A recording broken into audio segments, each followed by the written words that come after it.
but not people. Amen. So pag sinabi po ba nating nagpipilis tayo ng tao, ano po bang unang pumapasok sa ating isip pag sinasabi natin pinipilis natin isang tao? Amen. So parang binibigyan natin siyang kasiyahan, kaluguran, amen. Or parang inaano pa natin, tinitingnan natin kung ano bang sasabihin ng tao sa atin. Amen. So may kakilala po ba tayo na mga people pleaser? Parang natawa si Salina. Amen.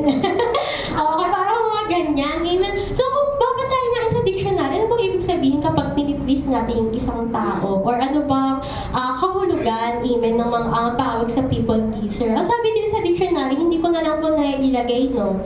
Someone who cares a lot about whether other people like them. So, ibig sabihin, iniisip niya kung magugustuhan ba siya ng tao. Masyadong niyang iniisip, no? And always wants to approve of their action. So, iniisipan nila kung ano bang sasabihin ng tao sa akin kapag ginawa ko ito. Magugustuhan ba nila ako? Amen. So, ganun pala yung mga people pleaser. Amen. So, sa panahon po natin ngayon, nasa digital age or technology era na tayo, di ba? So, parte na ng ating buhay ngayon yung social media. Lahat may social media account na. May Facebook, Instagram, TikTok, ano pa ba yung mga social media? Twitter, ayan, wala lang kasi akong Twitter no?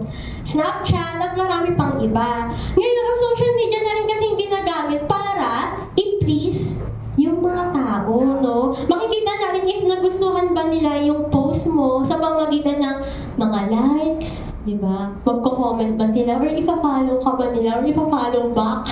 Di ba, pinalo mo, may option doon, ipa-follow back mo ba siya?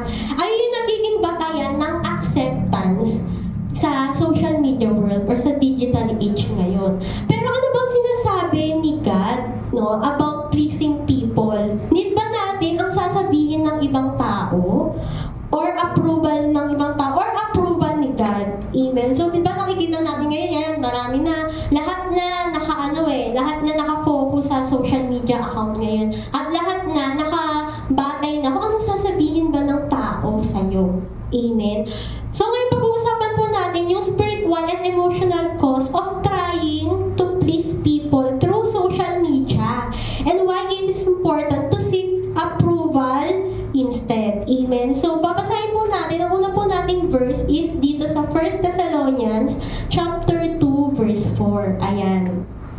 Ang sabi po dito, sapagkat may narapat ng Diyos na ipagkatiwala sa amin ang magandang balita. So, si Paul po yung nagsasalita dito. Nangangaral kami hindi upang bigyang kasiyahan ang tao, kundi ang Diyos na sumisiyasat ng ating puso. Amen. So, pasahin rin po natin sa English version. Mas maganda sa English Ayan. For we speak as messenger approved by God to be entrusted with the good news. Our purpose is to please God, not people.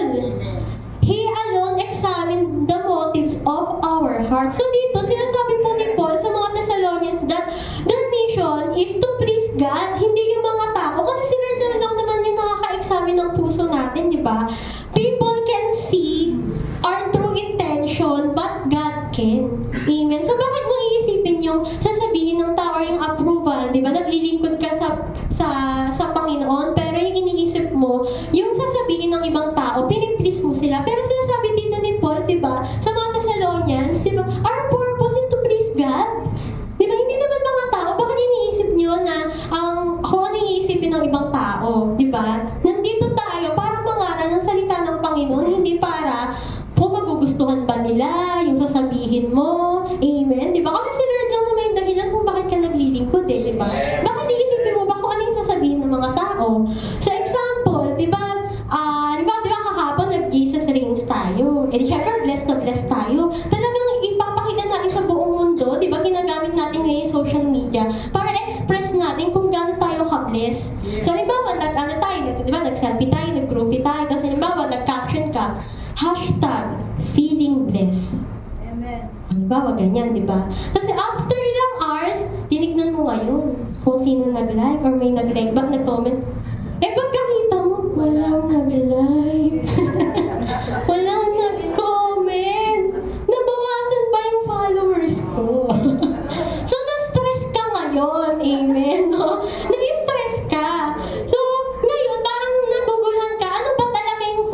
mo, bakit ka ba nag-post, di ba? Di ba ang motibo kasi natin para ipakita sa buong mundo kung gaano tayo ka-bless eh. Di ba? Katulad ka ba, di ba? Sobrang blessed tayo sa Jesus Reign. Sino na-bless ka ako sa Jesus Reign? Amen?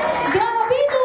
Nakaka-bless talaga kasi pinapakita yung sa video, no? Talagang, puro di ko si Jim. Doon na nakita ko sila Brother Roger, si Tita Ellen, sila Tita Mila, wow, praise God. Tapos, yung mga yun talaga nagpupuri, di ba? Di ba nakaka-bless? Tapos, sinashare natin ngayon sa social media. Pero, yung mga ibang Christian, kapag nakita nila na walang walang nag-like, walang nag-comment, di ba?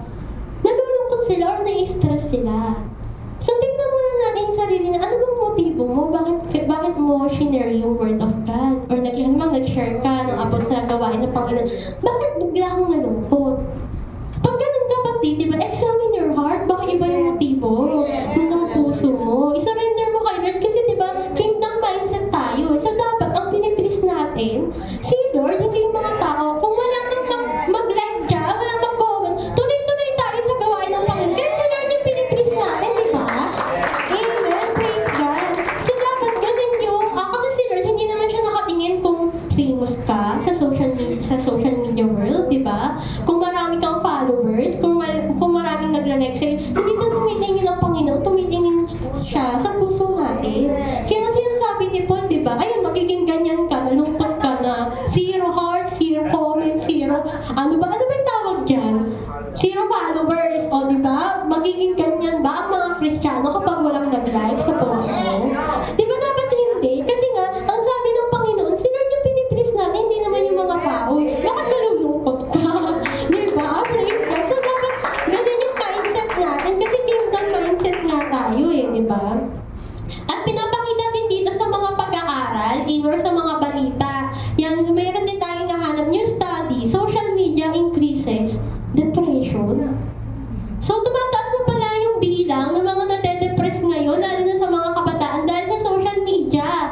At sinabi pa dito, no more FOMO. Ang ibig pala yung sabihin ng FOMO, ngayon ko lang din nalaman, yung nag-aaral ng devotion, fear of missing out.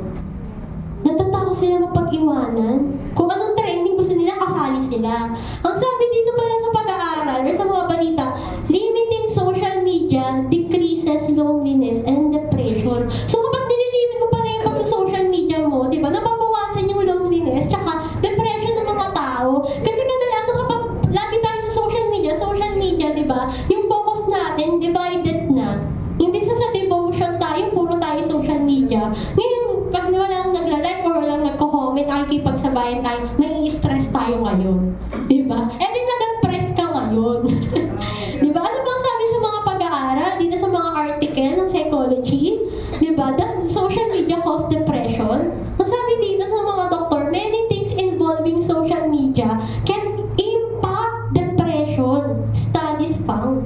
So, ibig sabihin sa mga pag-aaral po talaga, yung social media, lalo sa mga kabataan, nag-lead na talaga siya sa mga depression ngayon. Kasi ang iniisip talaga nila, ano bang sasabihin ng tao sa akin? Ano na lang sasabihin ng mga kapitbahay ko kung ng followers ko? Diba? Yun yung iniisip ng mga tao eh. Tapos nga po pala, meron pala akong ka-work, ikikwento ko lang po na nag-absent siya kasi sabi niya, yung anak daw niya, nagkakaroon ng anxiety attack. Sabi ko, Miss, bakit nagkaka-anxiety attack yung anak mo, ganyan. Sabi niya, kasi kinakabahan siya, baka hindi sila pumasa sa thesis, iyak ng iyak. Eh, sabi ko, anong sabi niya, bakit nagkakaganon siya? Kasi, sabi niya, ang tingin daw ng mga tao sa kanya, achiever, running for cum laude siya. Kapag bumagsak sila sa thesis, ang sabi daw ng anak niya, ano na lang sasabihin ng mga tao sa akin? Nagkaroon tuloy siya ng anxiety. Ngayon, nagtitake siya ng medicine. So, kapag pala yung thinking mo or yung mindset mo, lagi mong pinipilis yung tao, mauwi ka talaga sa depression. Kasi iniisip mo ano sasabihin nila eh. Ano namang ambag nila sa buhay mo kung hindi ka cum laude? Diba? Ang importante, ginawa mo yung best mo, makapasa ka. Amen. Ay, ang importante, si Lord ang nakakaalam ng puso natin. Kaya ang sinasabi dito sa 1 Thessalonians, sinasabi ni Paul sa mga Thessalonians na our mission is to please God. Hindi yung mga tao. Kasi pag pinis mo yung mga tao, matadepress ka lang. Diba? Yun na talaga yung mangyayari dyan. Kaya ang sabi po dito sa Galatians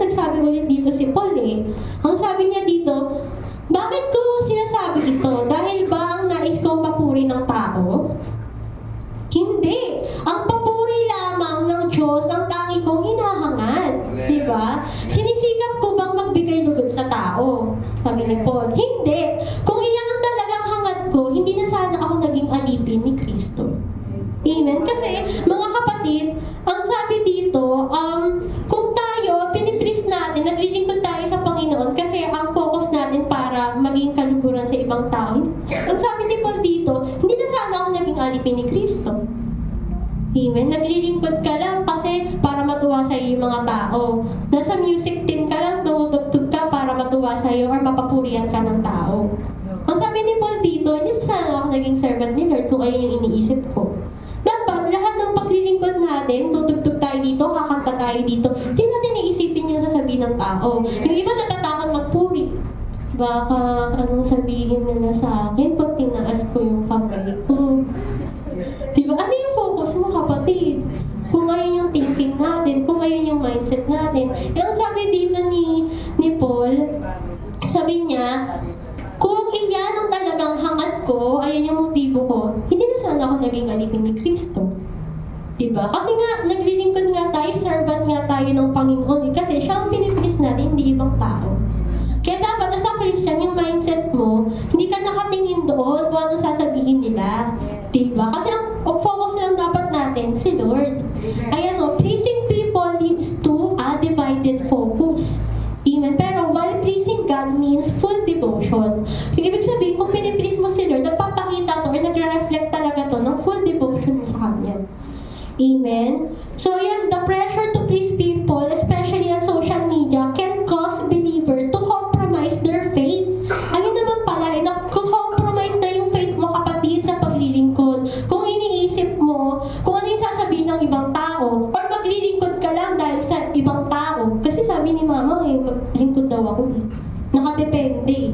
Diba? Hindi, dapat yung pag-serve mo sa puso mo. Kasi nga si Lord, nga siya tumitingin sa puso eh. Hindi porket sinasabi ng ibang tao, ganito yung gawin mo. Nung ano ka lang, parang hindi talaga bukal sa puso mo. Diba? Or tinutulak ka lang, pero hindi talaga yun. Kung sabi ni Pablo, diba, hindi na sana ako naging alipin ni Kristo. Kung gano'n yung thinking ko. Diba? So, yun po ang sinasabi dyan. Kasi sinasabi mo, Christian ka, servant ka ni Lord, pero naapektuhan ka kapag walang nag-like sa post mo or sa social media, nagko-compromise talaga yung faith mo. So, din natin, ako ba, nalulungkot ba ako kapag walang nagla-like din sa mga post ko? Or, nade-depress pa ako? Kapag ganun, kapatid, examine natin yung heart natin. Ask natin sila, Lord, change my heart. Kasi ang gusto ko talaga, ikaw yung i-please, hindi yung tao. Amen. So, ano pa? Last verse po natin, John 12:43. Ang sabi po dito, gayunman, marami ring pinuno ng mga Hudyo ang naniwala sa Kanya. Amen. So, dito kasi nangangaral si Jesus. Amen. So, may mga Hudyo na naniwala naniwala sila. Pero, ayun sabi, subalit, hindi nila maipahayag ito. Bakit hindi nila mapahayag kahit naniwala na sila? Dahil sa takot sa mga Pariseyo na baka sila itiwalag sa sinagoga. 43, mas ginusto nilang parangalan sila ng tao kaysa parangalan ng Diyos. Yun naman pala, naniwala na yung mga Hudyo kay Jesus eh. Kaso hindi lang nila magawang sumunod, amen, or mag-serve kasi nga takot silang matiwalag. So, karamihan din mga kapatid, naniniwala naman sila kay Jesus eh. Naniniwala naman silang may Lord eh. Kaso, natatakot sila kung ano sasabihin ng mga tao sa kanila. Hay, si nagpa-Bible study na, banal-banal na. Diba? Natatakot silang, amen, imak sila, i-persecute sila, amen. Ayun ang kaya din ginawa yung mga naniwalang Hudyo. Natakot sila eh. So, sino ba binibigay nilang papurihan doon? Si God ba? Or yung mga tao?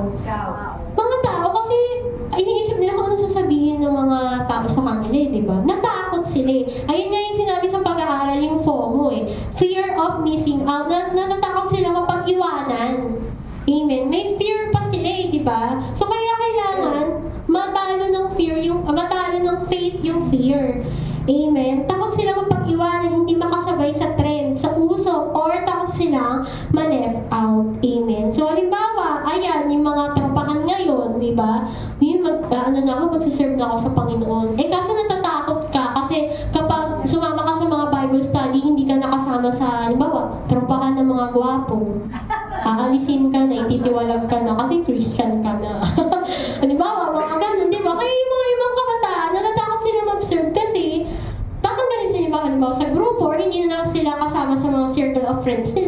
Di ba? Kasi may fear.